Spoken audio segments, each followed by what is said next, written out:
Washington, D.C. is really two cities. The first is our nation's capital, the center of the federal government.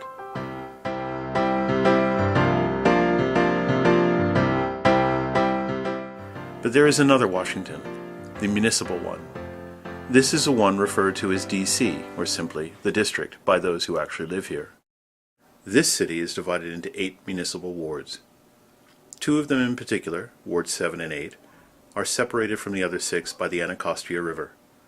This waterway not only separates 7 and 8 as a physical boundary, but divides this part of the city economically, politically, and culturally as well. This is the community of Ward 7. Ward 7 is very much like every other urban setting in inner-city America. Impoverished, neglected, run down. It seems like the only news that comes out of this part of town is bad news.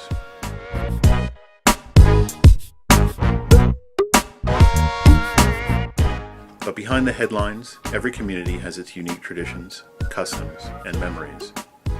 We wanted to highlight the unique culture of Ward 7. Every culture is celebrated by its artists, and every community, every neighborhood has its artists. We wanted to find ways to honor Ward 7's culture through the people who live there, so we created the Community in Bloom project is our way of strengthening what it means to be a community, a common body of shared experience either directly or through works of art. Every community has its celebratory events.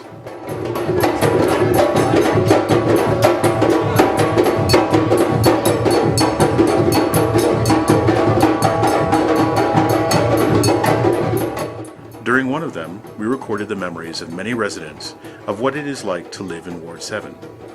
We collected comments and stories from people of all ages, from different professions, different walks of life. We transcribed all of them and discussed them. Community narrative was very powerful, and taking people's stories and histories and just being able to have the opportunity to allow them to share it with us was a very powerful experience. If one were to take a trip down memory lane and come into Ward 7, they would see some great history, but many of the young people, especially blacks, are unaware of the history because we have not been able. Afterwards, we asked selected artists from the community to create various works of art that honored a memory, a reminiscence, an observation about living in Ward 7. What's that? So the piece that I'm doing in dance will show the conflict between the elders and the youth in the community. Okay. We invited residents from the churches, schools, recreation centers, and other community venues to attend a presentation of the end results at a local school. The event was hosted by a local news anchor, Sinead Simpson. And I'm so pleased to be here with you today, and I'm so glad to see that all of you are in the celebration of Ward 7 and all the amazing people who live here. As a matter of fact, these presentations are some of the memories of Ward 7 residents that have been brought to life for the stage. Now, the artists have come together because of a partnership between the Ward 7 Arts Collaborative and the Washington National Opera. And we also put together. Things were started off by a neighborhood teenager. Only we hail at the twilight's last gleaming. Followed by a spoken word artist who used the main bus routes in Ward 7 as a framework for her narrative painting of the community.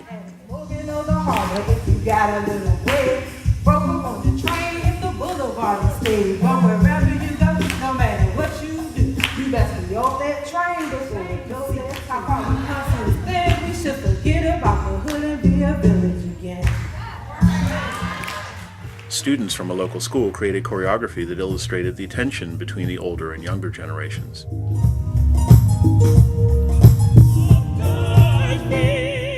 The Washington National Opera commissioned a quartet, which brought together several narratives in a piece entitled Threading Time. Still keep going my way and take you with me.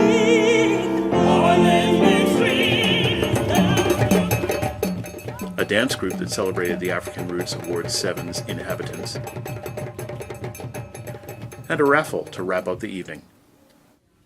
For the laptop, 379-21 08.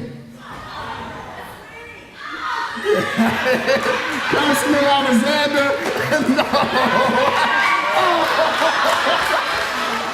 Close out this afternoon's program. Again, we're so glad that all of you were able to come out here and share in this community and bloom. There is more to a community than headlines.